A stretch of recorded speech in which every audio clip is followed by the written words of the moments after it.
Hello and welcome to episode 7 of Things I've Learned from Barry Harris.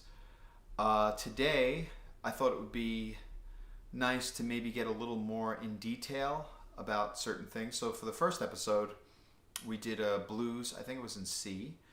So instead of just talking about the scales for the blues, we'll try to get into the way that Barry looks at things, or the way that I interpret that he looks at things in terms of the first 4 bars.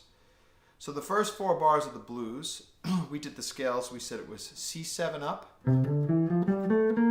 F7 up, and then C7 up and down. Okay, so those can be the scales for your basic 4-bar blues. 12-bar blues, but just the first 4 bars. But there are a lot of other movements that go on that the piano player is playing, that other saxophone players are playing when they solo over it. Bird, Coleman Hawkins, all those great players have played what's called movements, what Barry refers to as movements, which is what you're trying to do as a soloist.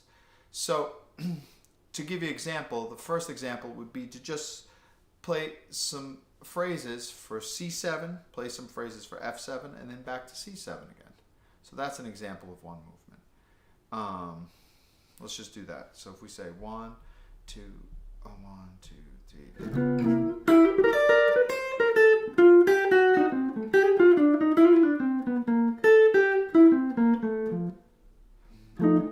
Okay, that was the first 4 bars. Now let's talk about what's other movements that you can play there. The first thing that maybe we can look at is Barry talks about the tritone. So the rule for the tritone is this: you can play a dominant scale, a tritone or a flat fifth, or 3 whole steps away from the chord that you're playing, as long as it's going home a fourth higher. So in this case, we're playing C7. We're going home, what he calls home, a 4th higher to F7. So if that's the case, we can play, if we were going to look at the scales, we could play C7, F7, and C7 up. Now F sharp 7 up. So I'll play those again. C7, F7, C7, F sharp 7.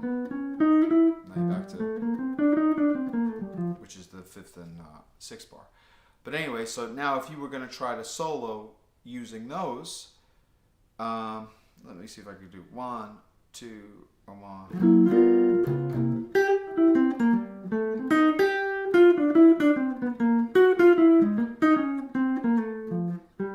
So I use the the F sharp 7 to get back to F7. So there's an example of using that. Another movement that he uses, and of course I'm just trying to show you these fast, there's a million different ways to approach it. The next movement is, sometimes you hear the bass player play.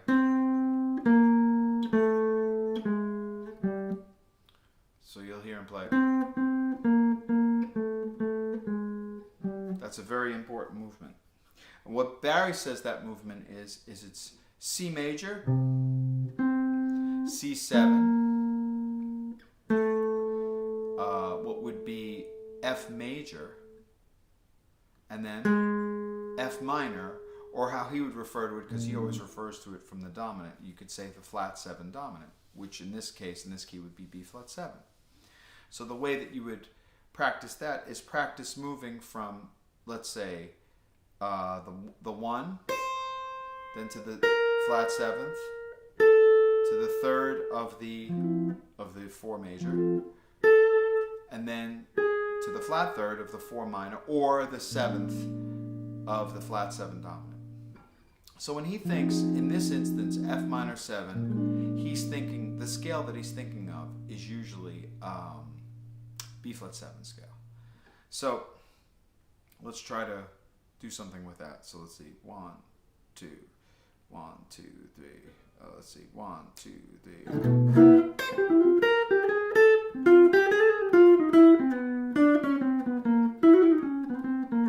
And I even threw in the tritone. But anyway, that's playing a movement. That's playing 1 to 1 dominant, to 4 major to 4 minor, or to 4 major to flat 7 dominant. Those are playing movements. So he's constantly talking about playing a movement, not just playing scales, playing a movement. So that's another movement. Another one is, a lot of times you'll hear this.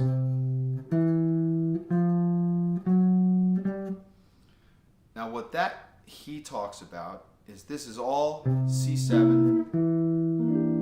Now when it gets to here, it's F6, F sharp diminished to C6. So that movement is. So if you're gonna play that, you should play those movements also. So one exercise that he used to have us do was something like, let's see. So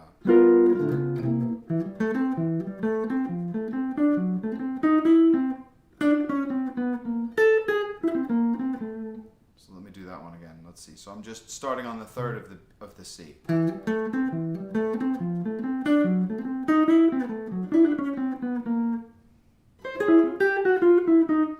Anyway, so that's again the first 4 bars, and that's this movement, which would be the 1 dominant to the 4 to the sharp 4 diminished, or that flat 3 diminished that he refers to sometimes too, and then back to the 1 again, but with the 5th in the bass. So that's another movement that he plays. Now we could do a few more on those. Let's see if we did starting from the 5th.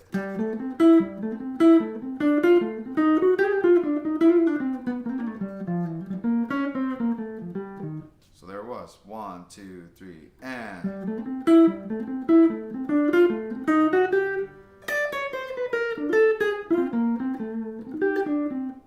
So that's another movement that he uses, which is again the 1, 4, sharp 4 diminished, back to the 1 again. That's another movement. Another movement that happens in the blues sometimes is, let's see, the 1, and then like it's going to the relative minor. So you play the 7 to the 3 dominant to the 6, down a half step, then back to 1 dominant, then to the 4. So that happens too. So you have to be able to adapt to that change. So let's try that one.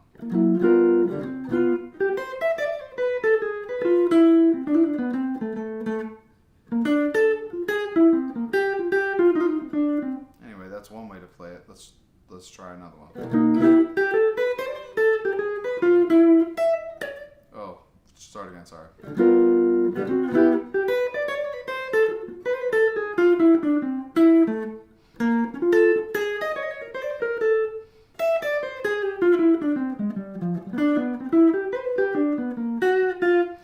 That's another movement that he plays that we work on in class all the time. Another one is, there's one more. Oh, the one that I rarely play because I have to really work it out. But sometimes he plays in the 3rd and the bass. Then when he gets to F7, he starts moving in 4ths. So he plays F7 to B flat 7.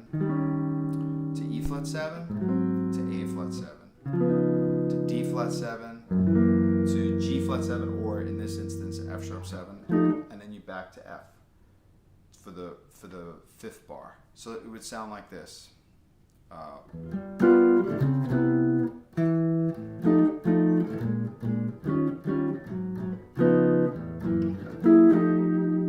So, and then those are changes that you have to play on. So usually, I mean, I don't have that many of those together, but if I were going to play it, let's see, 1, 2, 1, 2.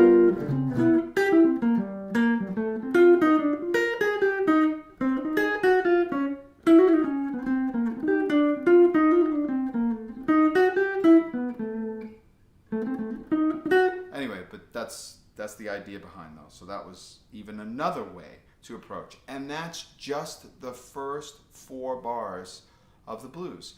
So if you really see it, if you really start to look at those changes, just the very first one that we looked at, which was C7, then to F7, then to C7, and then to F sharp 7, I tell you honestly, I've been in class where Barry has gone over playing just C7, running it into F sharp 7. We can practice that for an hour. Just all the different pretty ways. So, you see, this is the thing that I think, in my opinion, that a lot of players are missing. And that is, a lot of people have different scales and they say, okay, you stack this scale on this chord, you stack this scale on that chord.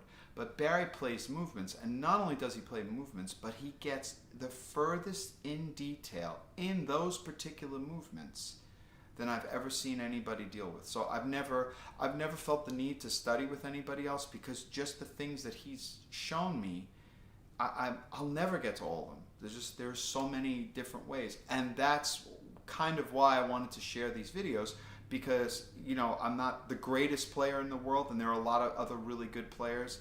But just imagine if we all worked on these little movements, how good the music could be. We could really make it something special. Not that it isn't special, but we could even maybe propel it to the next level. Because the thing that Barry has done is he's laying it all out for us.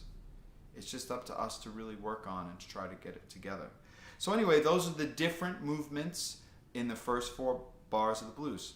Just to recap, it's the 1, then going to the 4, then the 1 again. Or the 1, going to the 4, going to the 1, then the tritone of the 1 dominant, which is the F sharp 7. And then we did the 1 to the 4 major to the 4 minor. Then we did the 1 to the 4 6, or the 4 major to the sharp 4 diminished, then back to the 1. And then we did the 1 going to the relative minor, which in this case would be A minor, and then playing 1 dominant again, which happens to. And then we did the one that's I find the hardest, which is the one where we start going in fourths.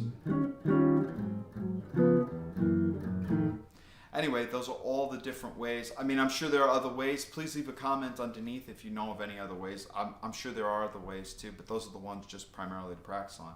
And when you start to think about practicing them, just each one of those, and then practice them in different keys that you play the blues in. C is a common one, but F is really common. B flat is common.